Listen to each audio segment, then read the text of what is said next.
আজকে আমি কোর্টে সারাদিন ছিলাম, আমার যতগুলো মামলা সব আজকে আদালত ডিসমিস করে দিয়েছে। আমার এখানে একটা প্রশ্ন ছিল আজকে, কিন্তু উনি করতে দেয়নি।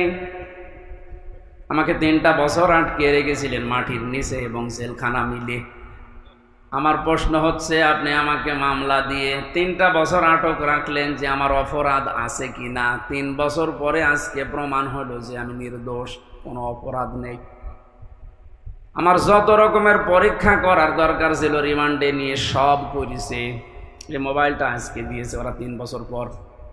এর মধ্যে যা ছিল ওরা সব কিছু দেখেছে। যে মামলা দিয়েছিল আনসার আল ইসলাম না কি জানো, সাথে আমি জীবনে জানি না।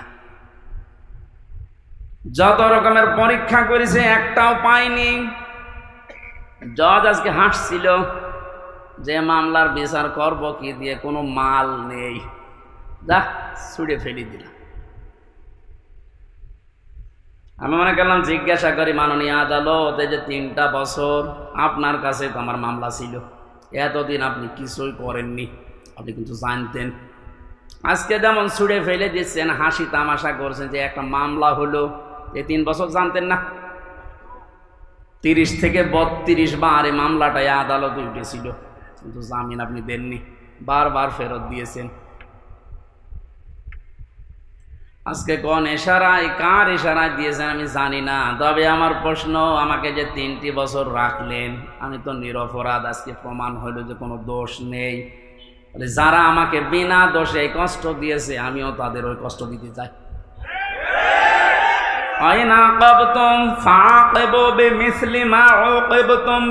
যতটুকু অত্যাচারিত হও অতটুকু করো। তা আমি যেহেতু হয়েছি, করানো আমাকে জানিয়েছে, সুতরাং আমি যতটুকু পেয়েছি। মাটির নিচে আপনারা আমাকে রেখেছিলেন, আমার মামলার আয়ু থেকে শুরু করে উপরের যে নির্দেশদাতা পর্যন্ত প্রত্যেককে আমি এই 3 বছর মাটির নিচে রাখতে চাই। আমি বেশি করছি না, সমান সমান করছি। এটা যদি আপনি না করতে পারেন, আগামীতে আমার মতো আরো মানুষ বিনা কারণে 3 বছর 5 বছর না 10 বছর 15 বছর মাটির নিচে জেলখানায় থাকবে, কোনো বিচার হবে না। 15 বছর পরে লোকটা যখন বের হবে, আপনি রায় দিয়ে দেবেন যে নির্দোষ, কোনো দোষ নেই, তাহলে 15 বছর আপনি ফিরিয়ে দেন। আমার জীবন থেকে আপনি 3টা বছর নষ্ট করে দিলেন যাদের কথা মতো। এই মানুষগুলো তো কিয়ামতে মামলার আসামি হবে, কারণ আল্লাহ আপনাকে মাফ করবে না যতক্ষণ হামজা মাফ না করে। কারণ আপনি আল্লাহর ক্ষতি করেননি, ক্ষতি করেছেন হামজার। ওটা যদি হক্কুল ইবাদ হতো, হক্কুল্লাহ হতো, আল্লাহ মাফ করে দিত। কিন্তু এটা তো হক্কুল ইবাদ, বান্দার হক আপনি নষ্ট করেছেন যাদের ইশারায়, তাদেরকে আপনি বলবেন। এই মানুষগুলো যদি হামজার কাছে মাফ না চায়, কোনো দিন লোকটা জান্নাতে যেতে পারবে না। দ্বিতীয় সিস্টেম হচ্ছে লোকটা জালিম। যারা টপ বটন ছিল এতদিন, এরা সবগুলো কোরআনের ভাষায় জালিম।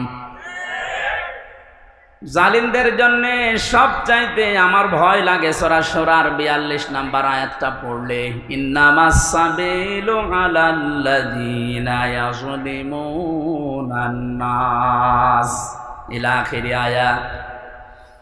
আল্লাহ পাক বলেন, অবশ্যই আমি আল্লাহ নিজে মামলা দায়ের করব, নিজে অভিযোগ দায়ের করব, কেস করব। শব্দের অর্থ দিকে খেয়াল করেছেন, ইন্নামাস সাবিলু আলাল্লাযীনা ইয়াযলিমুনান নাস।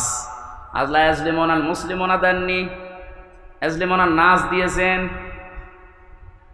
এটা মজারে, বর্তমান ভবিষ্যৎ, প্রেজেন্ট ফিউচার 2টা কাল নিয়ে আল্লাহ শব্দ দিলেন কেন? কারণ এখন শুধু না, কিয়ামত পর্যন্ত এই আয়াতটা কোরআনে থাকবে না, 2 দিন পর নষ্ট হয়ে যাবে। মানুষ হয়ে যারা মানুষের উপরে জুলুম করে, অত্যাচার করে, এরা হামজার মামলার আসামি না। আমি মামলা দিলেও পারি, না দিলে মাফ করে দিলে হয়ে গেল। কিন্তু না, আল্লাহ পাক বলেন ওরা আমি আল্লাহর মামলার আসামি।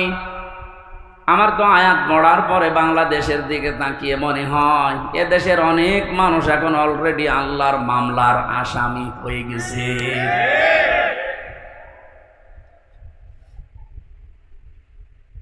যিনি বিচারপতি, যিনি রায় দেবেন, তিনি যদি মামলার বাদী হয়, বলেন আপনার পক্ষে রায় আসার সম্ভাবনা আছে? আমার পক্ষে তত বিচারপতি ছিল অনেকগুলো, সিএমএম কোর্টে, জজ কোর্টে, হাইকোর্টে পর্যন্ত, কিন্তু শুধু উপরের নির্দেশ পাইনি, এজন্য লিখে নাই।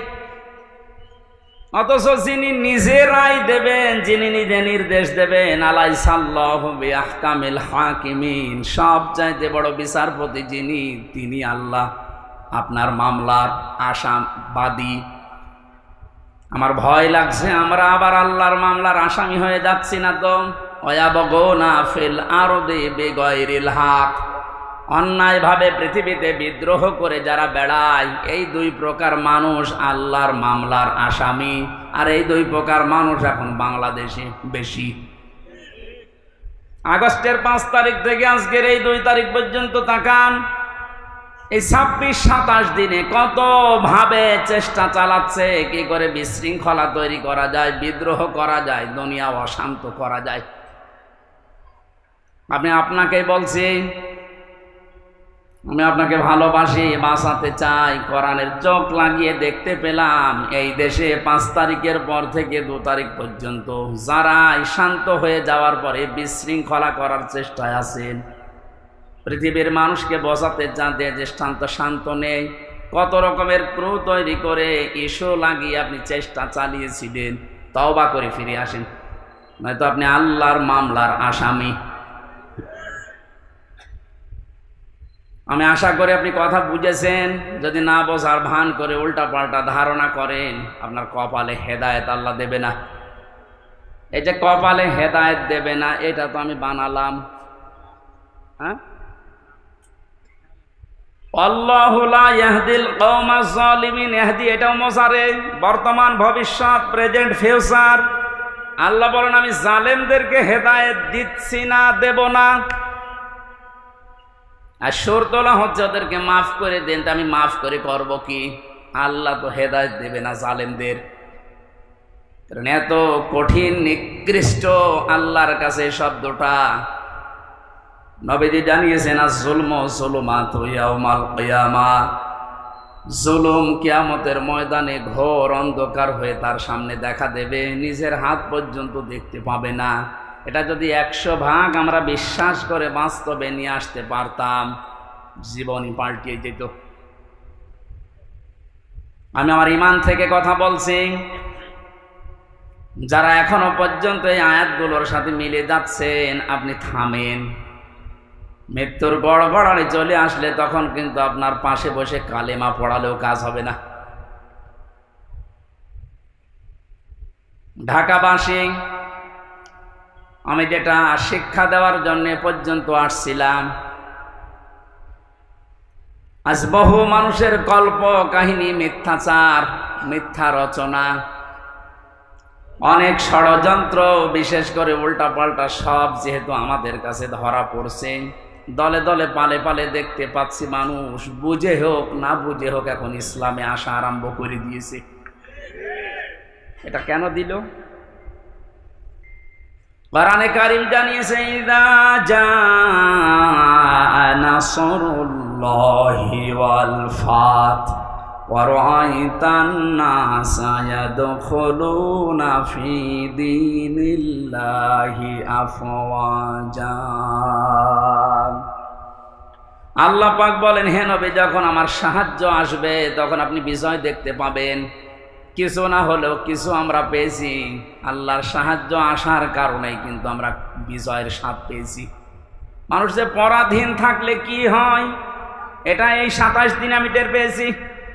সবচেয়ে বেশি টের পেয়েছিলাম মাটির নিচে যতদিন ছিলাম। ওই সময় চোখের ওপরে কালো কাপড় বাঁধা, আমার হাতে পেছনে হ্যান্ডকাপ দেওয়া, পায়ে ডান্ডা বেড়ি দেওয়া, মাজায় দড়ি দিয়ে যখন টেনে নিয়ে যেত, মনে হচ্ছে এ পৃথিবীতে সব চাইতে বড় অসহায় আমি। তো মাটির নিচে অবস্থায় ছিলাম। আপনারা উপরে যারা ছিলেন, বিবেক দিয়ে বলেন তো, আপনারা অসহায় ছিলেন না? গত কয়েকদিন আগে কুষ্টিয়ায় বাংলাদেশ জামাত ইসলামী ওলামা বিভাগের আয়োজনে 500 আলেম সব ঘরানা থেকে নিয়ে এসেছিল। কত? 500।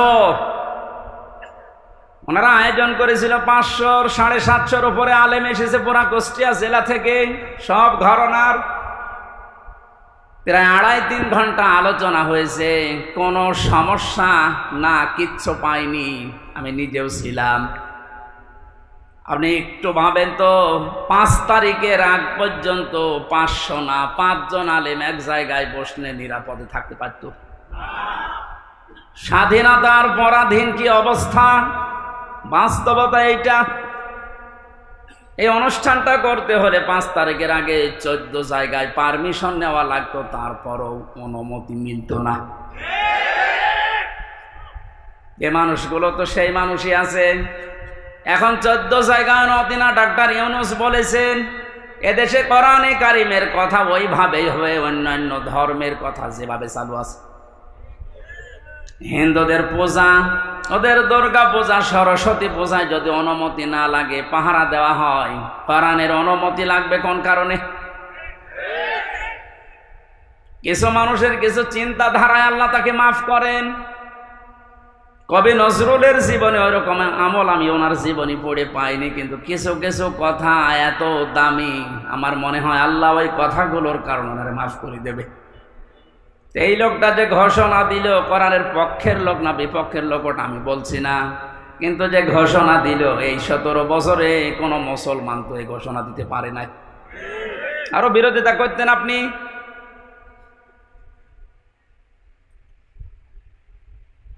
অন্যান্য ধর্মের অনুষ্ঠানে যদি অনুমতি না লাগে, মুসলমানদের কোরআন প্রচারে প্রসারে অনুমতি নেওয়া লাগবে। কোন কারণে? কোনো অনুমতি আজকে থেকে নেওয়া লাগবে না। যেখানে যতটুকু পারেন কোরআনের কথা ওই ফোর্সি বলবেন, যেটা আল্লাহ জানিয়েছে। ওনার পরের দিন এই দেশের ডিসিএফ এর প্রধান যিনি গোয়েন্দা বিভাগের আমারে কল দিয়েছিল, আমার মাহফিল ছিল ওই দিন গাইবান্ধা, আমারে ডাক দিয়ে বলছে, হুজুর কোরআনের কথা বলতে দেশে 56,000 বর্গ মাইলের কোনো ইঞ্চিতে আর বাধা নেই। যে ফোর্সে আল্লাহ জানিয়েছে আপনি ওই ফোর্সে বলবেন। কেউ যদি কোনো জায়গায় একটু শব্দ করে শুধু একটু জানাবেন, আমারে সেভ করে রাখবেন, ও ঠ্যাং ভেঙে ফেলবো।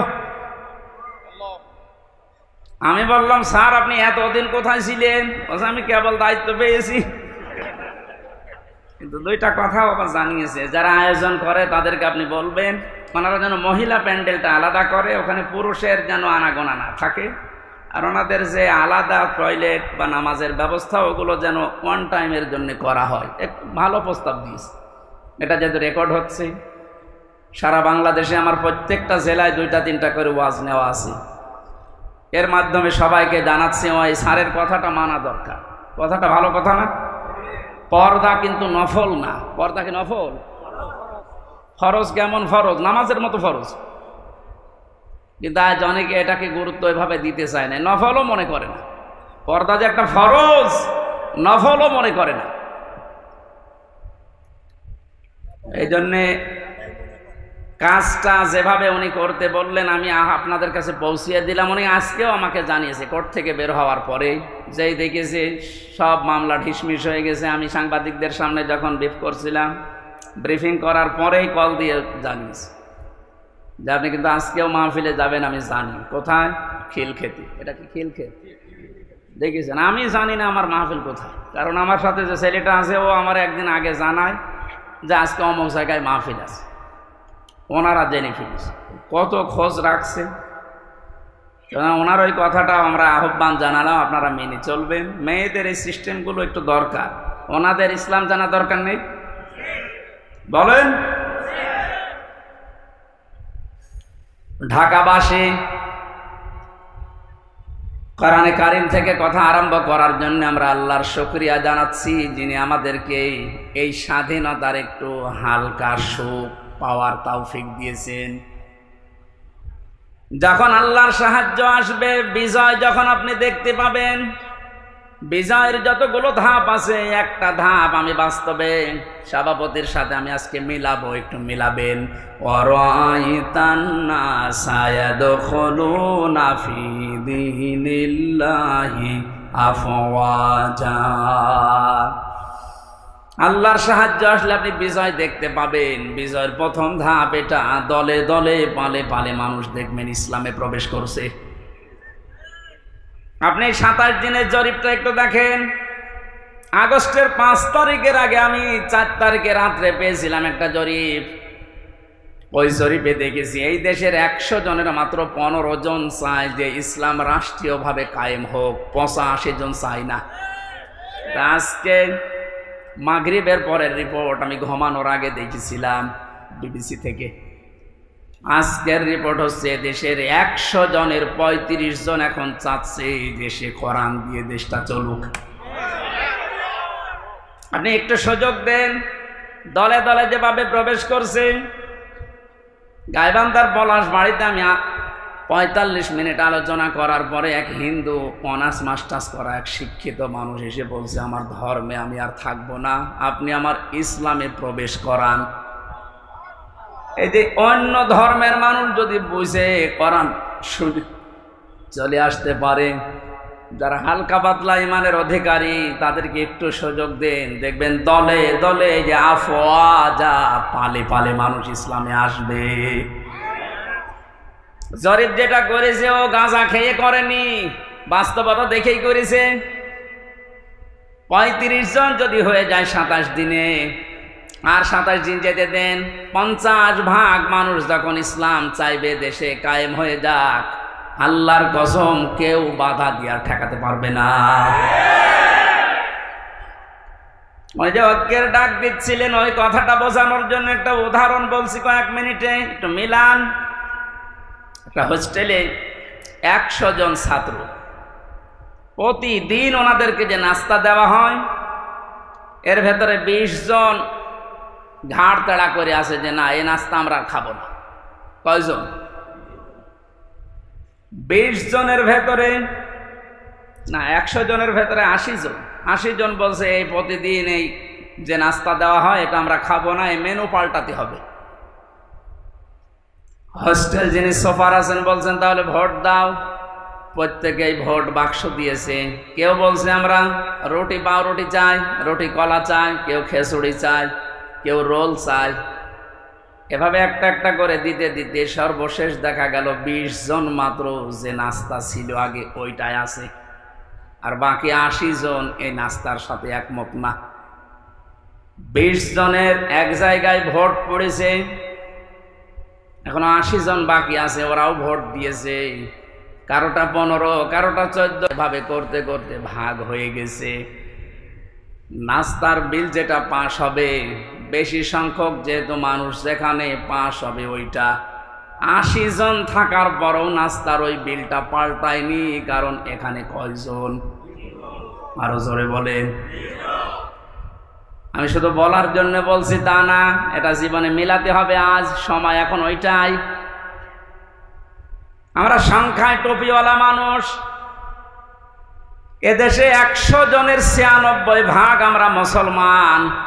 20 জন যদি এদেশে ইসলাম নাও চাই, 80 জন আমরা চাই, কিন্তু ছোটখাটো বিষয় নিয়ে মতপার্থক্য করার কারণে আজ আমরা দল বিদলে বিভক্ত হয়ে 20 পর্যন্ত যেতে পারছি না। 18, 17, 15। জেলখানার ভেতরে আমি ছিলাম মাওলানা মামুনুল হকের সাথে 3টা বছরই। উনি মাঝে মাঝে বলতেন, হামজা বাইরে থাকতে ভাবতাম কি আর ভেতরে এসে বসতেছি কি।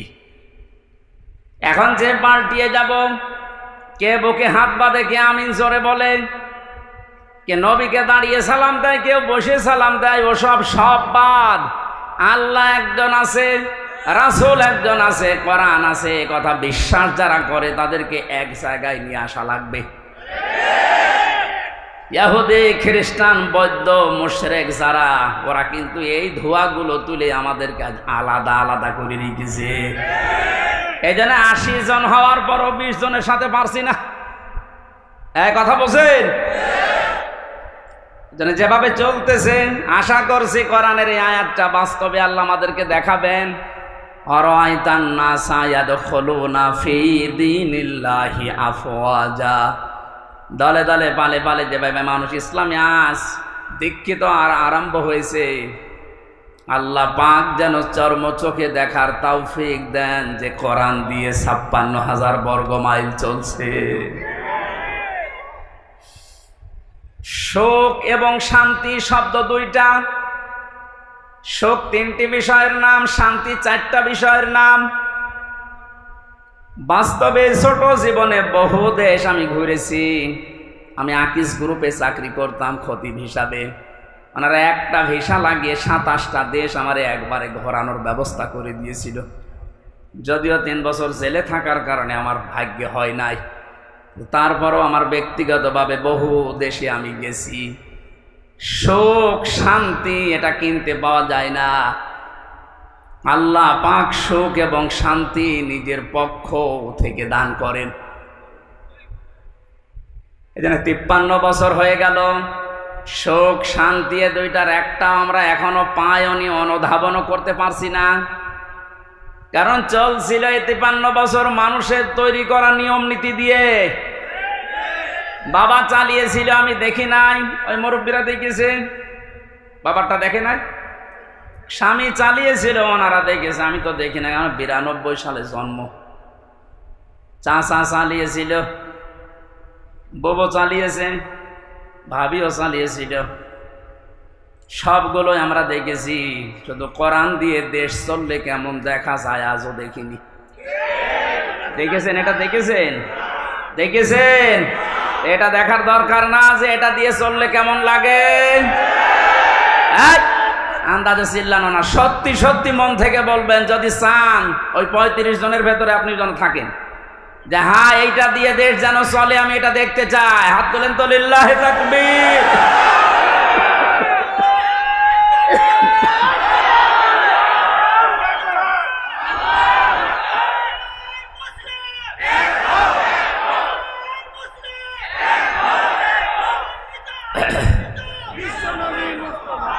আলহামদুলিল্লাহ ভাই,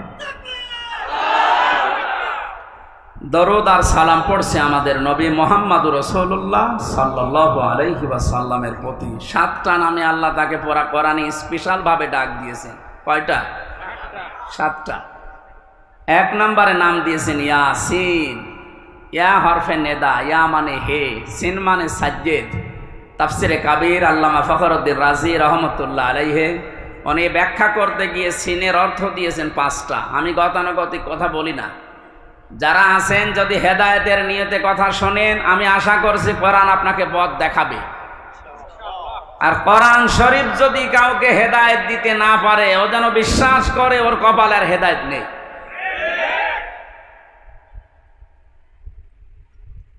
মানিত্তাবাআল হুদা বিগাইরিল কোরআন আদাল্লাহুল্লাহ। তিরমিজি শরীফের হাদিস। নবীজি বলেন, কোরআন বাদ দিয়ে যদি পৃথিবীর কোন জায়গায় কেউ ভালো হওয়ার নিয়তেও যায়, আল্লাহ নিজে দায়িত্ব নিয়ে তাকে গোমরা করে দেয়। ও ঢাকাবাসী শব্দের দিকে খেয়াল করেন, হুজুর আছে আদাল্লাহুল্লাহ বাবে ইফাল। নবী যদি দল্লা দিতেন তাও অর্থ হয়ে যেত। দল্লা ইয়াদিল্লু না দিয়ে আদাল্লা ইয়াদিল্লু দিয়েছেন। দল্লা শব্দটার বাংলা অর্থ হচ্ছে আপনি নিজেই নিজেকে খারাপ বানিয়ে ফেলেছেন। আর আদাল্লা মানে আল্লাহ নিজে দায়িত্ব নিয়ে আপনাকে নিজে খারাপ বানিয়ে দিয়েছে। এ কথাটার অর্থ কি?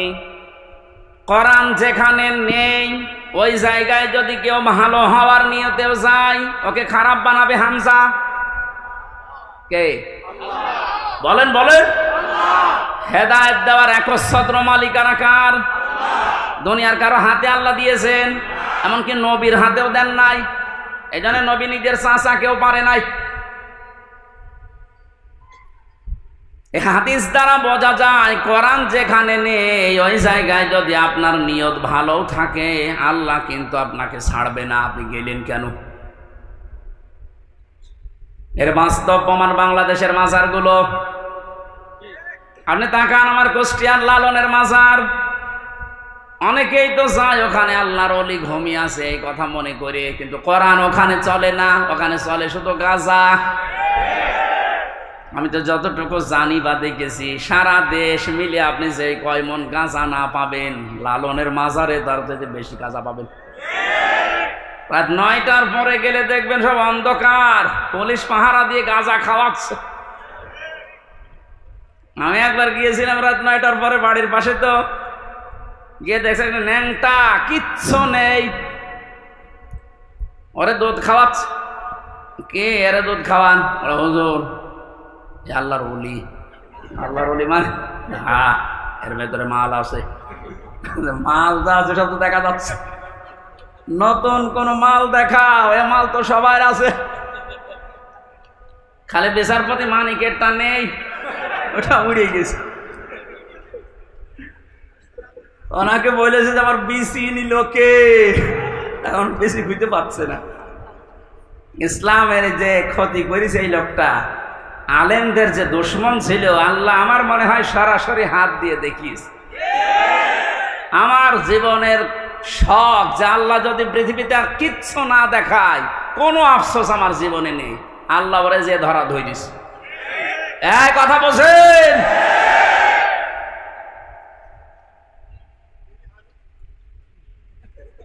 এই লোকটার সম্পর্ক আমি শুনেছি জেলখানায় থাকতে। ওই ছোট হুজুরটা আমার সাথে ছিল, ওই যে রফিকুল ইসলাম মাদানি, 2 মাস ছিল।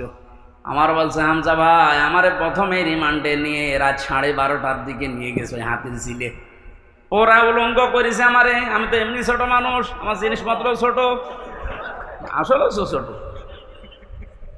আমারে নিয়ে পুরা উলঙ্গ করে একটা সিগারেট হাতে ধরিয়ে দিল। অন্ধ উলঙ্গ মেয়ে লোক কোন জায়গা থেকে যেন নিয়ে আসলো, রাস্তার 2 পাশে ব্যারিকেড দিয়ে বন্ধ করা। এটা কোরআন শরীফ আমার সামনে, একেবারে সত্য বলছি। আমাকে যা বলেছে ওই ফাঁসির কয়েদখানায় তাই বলছি। অর্ধ উলঙ্গ মেয়ে লোকটা আমার পাশে দাঁড় করিয়ে ছবি তুলছে আর বলছে এটা সকালে ছেড়ে দেব, দেশের মানুষ বুঝবে যে হুজুর কেমন।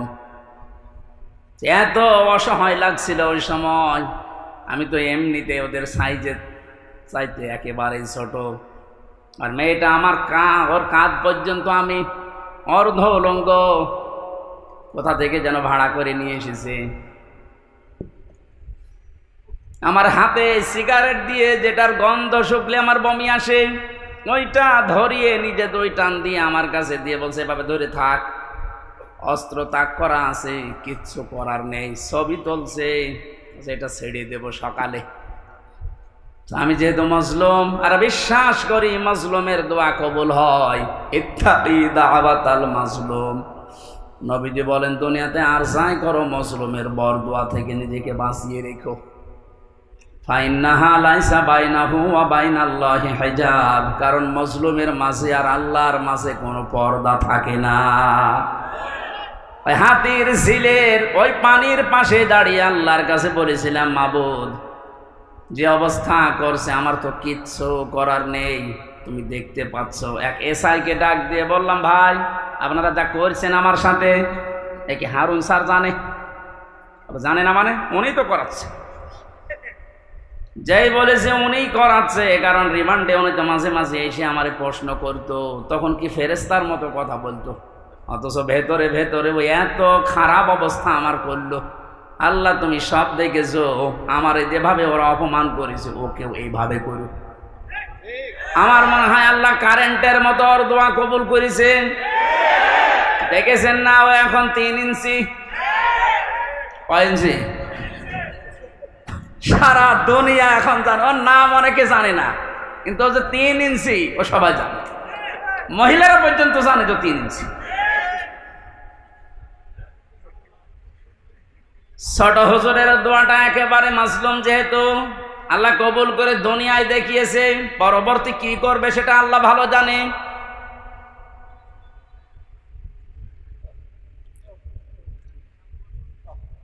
যেটা বোঝার জন্য বাস্তবে ইয়াসিন শব্দটা আমি নিয়ে আসলাম। আমি আশা করব আপনাকে ইয়াসিনে পাল্টাবে। অনেকে মনে করে ইয়াসিন সূরা পড়লে 10 খতম কোরআন শরীফের সওয়াব হয়, তো কেন হয়? এখানে 83টা শিক্ষা আছে। এর প্রথম 5টা শিক্ষা হচ্ছে সিনের ভেতরে। আপনারা শুনতেছেন? আল্লাহ ডাক দিয়েছেন ইয়াসিন, হে নেতা। ইয়া মানে হে, সিন মানে সাজ্জেদ, সাজ্জেদের বাংলা অর্থ নেতা। মুফাসসির 5টা অর্থ দিয়েছেন তাফসিরে কাবীরে। 1 নম্বরে সাজ্জেদুল বাশার, 2 নম্বরে সাজ্জেদুল আলামিন, 3 নম্বরে সাজ্জেদুল কাউনাইন, 4 নম্বরে সাজ্জেদুল আম্বিয়া, 5 নম্বরে সাজ্জেদুল মুরসালিন। এক একটা শব্দের আবার ব্যাখ্যা করা আছে। আমি কথা বলছি তাফসীর আকারে, আপনি মিলান।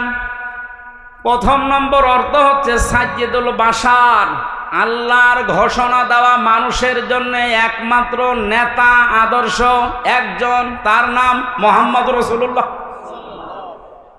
কি বুঝলেন ইয়াসিন পড়ে? আপনি মানুষ নামে যদি পদবাচ্চা বিবেচিত হন যে আমি মানুষ, অথচ নবীজিকে আপনি আদর্শ মানেন না, নেতা মানেন না বিশ্ব নবীকে, আল্লাহর ভাষায় আপনি মানুষ নেই। কথা বললেন না কেন? ও ঢাকাবাসী, এটা যদি খালি দুনিয়ার বিষয় হতো, আল্লাহর কসম আমি এটা বলতাম না। এটা সম্পর্ক আখিরাতের সাথে। হযরত আয়াত পড়েছিলেন, আয়াতটাতে ছিল ওয়া কুল্লুহুম আতিহি ইয়াউমাল কিয়ামাতি ফারদা। সূরা মরিয়মের 95 নম্বর আয়াত। আল্লাহ পাক বলেন কিয়ামতের দিন প্রতিটি মানুষকে বিচারের প্রথম ধাপে আমি ডাক দেব স্রেফ একা একা। কয়জন করে? কেউ থাকবেন আপনার সাথে, আপনার স্রেফ একা থাকবেন। বিচারের দ্বিতীয় পয়েন্টে আল্লাহ ডাক দিয়েছেন, এবার আর একা ডাকবেন না। ইয়াউমা নাদউ কুল্লা উনাসিম বিইমামিহিম। সূরা বানী ইসরাঈল 72 নম্বর আয়াতের প্রথম অংশে আছে, আল্লাহ বলেন কিয়ামতে প্রতিটি মানুষকে এবার বিচারের দ্বিতীয় ধাপে, আমাদের যেমন প্রথম সিএমএম কোর্ট, এরপরে জজ কোর্ট, প্রথমে আল্লাহ আপনাকে একা ডাকবে, দ্বিতীয় সিস্টেমে যে একা না, আপনার নেতা সহ ডাকবে। কে সহ? আপনার নেতা সহ আল্লাহ এবার ডাক দেবেন। আগে নেতা, এরপরে কর্মী। যেহেতু আপনারা শিক্ষিত মানুষ, বিবেক আপনাদের বেশি কাজ করার কথা, নিজের দিকে তাকিয়ে বলেন তো, আপনি দুনিয়ার স্বার্থে হোক আর যে স্বার্থেই হোক, যাকে নেতা মানেন, আদর্শ মানেন, ওই লোকটা যদি কিয়ামতে আপনার সামনে থাকে, পেছনে আপনি দাঁড়িয়ে আছেন, আগে তো আল্লাহ তাকে দেখবে। এক কথা বলেন না কেন? কি মনে হয় আপনার যে ওই লোকটাকে যদি আল্লাহ দেখে আপনাকে মাফ করে দেবে? ওরে দেখলেই তো আল্লাহর আগে রাগ হয়ে যাবে। আপনার নেতা যদি হয় ইনুর মতো, যারে মানুষ লাথি দিচ্ছে, লাথি দেয়নি কয়েকদিন আগে? আপনার নেতা যদি হয় মেননের মতো, যারে মানুষ পচা ডিম খাওয়াচ্ছে, কি মনে হচ্ছে আপনার শুধু হাসির খোরাকি না, বাস্তবে নিয়ে যান। নিজেই এখন বলছেন না, ওই লোকটা যদি সামনে থাকে আল্লাহ আমারে মাফ করবে না, এরকম নিজেই যদি এখন ধারণা করেন, আপনি বিশ্বাস করতে পারেন আপনি ধরা খেয়ে বসে আছেন। আমি আপনার শত্রু না, আমি আপনাকে বাঁচাতে চাই। কারণ এই দুনিয়ার জীবনে যদি শেষ হয়ে যেত, এই ওয়াজ আমি করতাম না। যেহেতু আর একটা জীবন আছে, এক্ষুনি পাল্টাতে হবে। নেতা যাদের ঠিক নেই, এই মুহূর্তে আপনি পাল্টাবেন। ওয়াজ শুনতে আসলেন কেন? আপনি যদি নাই মানতে পারেন, নিজেও কোরআন শরীফ পড়েন না, হামজা বলছে আপনি মানেনও না, আপনি কি হয়েছেন? এই মুহূর্তে সিদ্ধান্ত পাল্টান। যাদের নেতা ঠিক নেই, আপনি ধরা খাচ্ছেন। সুতরাং এমন মানুষকে নেতা মানা লাগবে যে লোকটা আল্লাহ এবং রসুলকে মেনে চলে। আর এটা নফল না, এটা ফরজ। এটা তো আমি বানালাম। সূরা নেসা 5 নাম্বার পারার 6 নাম্বার পৃষ্ঠার 9 নাম্বার লাইনের 59 নাম্বার আয়াতের প্রথম অংশে আছে, আমি যতগুলো তাফসীর বিশ্ববিদ্যালয়ে থাকাকালীন মিলিয়েছি, সব মুফাসসির এই মাঝখানে যে আতিউ এই শব্দের ব্যাখ্যায় একমত। আল্লাহ পাক বলেন, ইয়া আইয়ুহাল্লাযীনা আমানু আতিউল্লাহা ওয়া আতিউর রাসূলা ওয়া উলিল আমরি মিনকুম। ওহে যারা ঈমানের দাবি করো, তাদেরকে বলছি, আমি আল্লাহর আনুগত্য করো, আমার রাসূলের ইতাআত করো, আনুগত্য করো। এই দুইটা জায়গার আগেই দেখবেন আতিউ এই ফেল আছে, ভার্ব, এটা ক্রিয়া। এটা আল্লাহ নবীজির নামে আর নিজের নামে রেখেছেন, কিন্তু উলিল আমরি মিনকুম এর আগে আতিউ দেননি। সব মুফাসসির একমত, আল্লাহ রাসূলকে মানতে হবে, কোনো প্রশ্ন করা যাবে না। কথা বলে না কেন?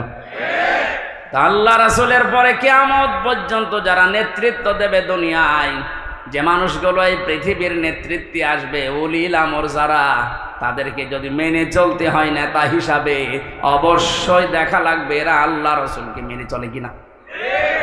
যারা আল্লাহ রাসূলকে মেনে চলে না তাদের জন্য রাজনীতি করা জায়েজ নেই। নেতা হওয়া, নেতৃত্ব দেওয়া, তাদের নেতৃত্ব মেনে নেওয়াও জায়েজ নেই। এটা রাজনীতি মনে করে যদি চলে যান আপনার কপালে আগুন লাগবে।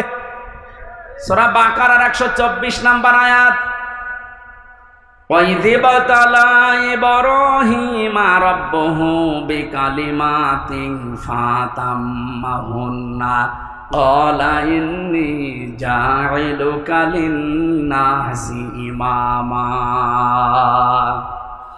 হযরত ইব্রাহিমের কথা স্মরণ করো। আল্লাহ নিজে বলছেন, আমি পদে পদে তাকে বাক্য দিয়ে পরীক্ষা করেছিলাম। যতগুলো পরীক্ষা ইব্রাহিমকে নিয়েছি পড়া কোরআন শরীফে আমি পেয়েছি। ইব্রাহিম নবীকে আল্লাহ পরীক্ষা করেছিলেন 50টা। কয়টা বলেন বলেন? 50টা পরীক্ষায় তিনি উত্তীর্ণ, একটাও ফেল করেননি। আল্লাহ রাব্বুল আলামিন এত খুশি হয়েছিলেন, তিনি ডাক দিয়েছেন, ইব্রাহিম আমি তোমাকে মানব জাতির জন্য নেতা বানিয়ে দিলাম। হযরত ইব্রাহিম বলেছিলেন, হে আল্লাহ, এই যে নেতৃত্ব দেওয়ার গুণাবলী, নেতা হওয়া, এটা কি শুধু আমি একাই পেলাম? ক্বালা ওয়া মিন যুররিয়াতি, নাকি আমার সন্তানাদি যারা দিয়া কিয়ামত পর্যন্ত আসবে এরাও কি নেতা হতে পারবে? আল্লাহ সঙ্গে সঙ্গে সাফ ঘোষণা দিয়েছেন, ক্বালা লা ইয়ানালু আহদিজ জালিমিন। ইয়ানালু এটা মোজারে, বর্তমান, ভবিষ্যৎ, প্রেজেন্ট, ফিউচার। আল্লাহ পাক বলেন তোমার সন্তানাদি কিয়ামত পর্যন্ত যারা আসবে তারা নেতা হতে পারবে, নেতৃত্ব দিতে পারবে, ইমাম হতে পারবে, কিন্তু জালেমদের জন্য আল্লাহর এই ওয়াদা নেই।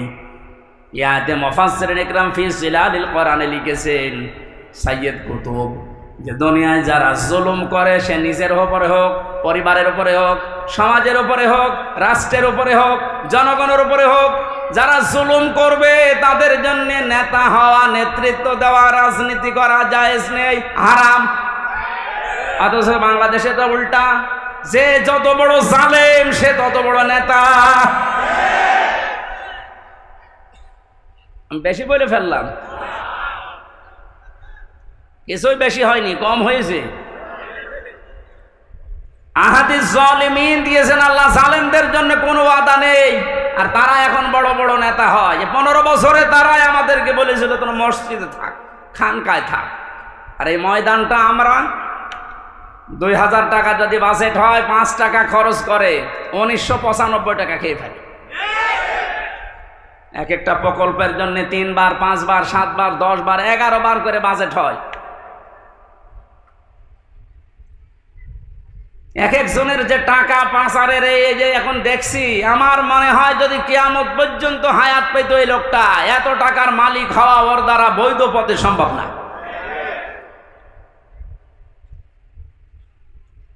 জানি ইয়াসিন শুধু পড়লে 10 খতম কোরআনের সওয়াব হয়, তা আপনি তো মানবেন। ইয়াসিনের প্রথমটাই তো মানেন না। এই নেতৃত্বের কথা বললেই বলে রাজনীতি। আরে ভাই, রাজনীতি মানে রাজনীতি এটা কোরআনের পাঠ না? 903 জায়গায় আছে রাজনৈতিক কথা, ডাইরেক্ট ইনডাইরেক্ট মিলে। আপনি সেইটাকে অস্বীকার করে না বোঝার ভান করে চলে যাবেন, আর আল্লাহ আপনাকে ছেড়ে দেবে। আশা করছে আপনার আদর্শ ঠিক করবেন, আর এক্ষুনি মোক্ষম সময়। এরপরও যদি কেউ না বোঝার ভান করে থাকেন, আসেন এদিকে, আপনাকে ছড়ি কোদাল দিয়ে বোঝাচ্ছে। বোকারি শরীফ দিয়ে, কোরআন শরীফ দিয়ে হবে না, ওরে দিয়া লাগে বাকারি শরীফ।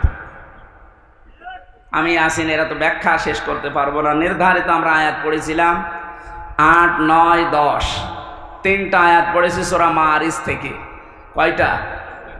এখানে আল্লাহ কিছু দৃশ্যের কথা দিয়েছেন, কিয়ামতের ভয়াবহতা, সে প্রথম থেকে এ পর্যন্ত, যে কিয়ামত যখন সংগঠিত হবে এইরকম পাহাড় উড়ে যাবে, সব ধ্বংস করবেন আল্লাহ তাআলা। একথা বলতে বলতে এই কঠিন মুহূর্ত যখন তৈরি হবে, এই মুহূর্তে মানুষের অবস্থা কি হবে আজকের আলোচনার বিষয়। এজন্য আমি মিলিয়েছি মুক্তিপণ। এটা বানিয়েছিলাম জেলখানায় থাকতে। জনাব এটিএম আজহারুল ইসলাম, নাম শোনেননি? এই লোকটা এখনো পর্যন্ত জেলে আছে। উনি একদিন একটা বই পাঠিয়েছিল, মুক্তিপণ, লেখক সৌদি আরবের। উনি বলছে, হামজা এটা পড়বা, জনগণের সামনে কথা বলো, মানুষ যেন পরিবর্তন হয়, এটা অনেক ভূমিকা পালন করবে। আমি পড়াটা 2-3 বার এই 3 বছরে শেষ করেছিলাম। দেখলাম যে হ্যাঁ, পরিবর্তন হওয়ার যদি মন থাকে, এই মুক্তিপণ এই শব্দটা মানুষের ভেতরে ঢোকাতে পারলে মানুষ আসবে ফিরে। আল্লাহ কিয়ামতের একটা বিশাল কঠিন ভয়াবহ দৃশ্যের কথা নিয়ে আসতে গিয়ে এই জায়গায় আমাদের কাছে এসে থামলেন। একটা মিলাবেন নিজের সাথে। এবার আল্লাহ রাব্বুল আলামিন বলেন, ওয়ালা ইয়াসআলু হামিমুন হামিমান ইউবাসসারুনহুম। সেদিন শহীদের পরিচয় দেবে না। এই যে হামিমুন মানে অন্তরঙ্গ।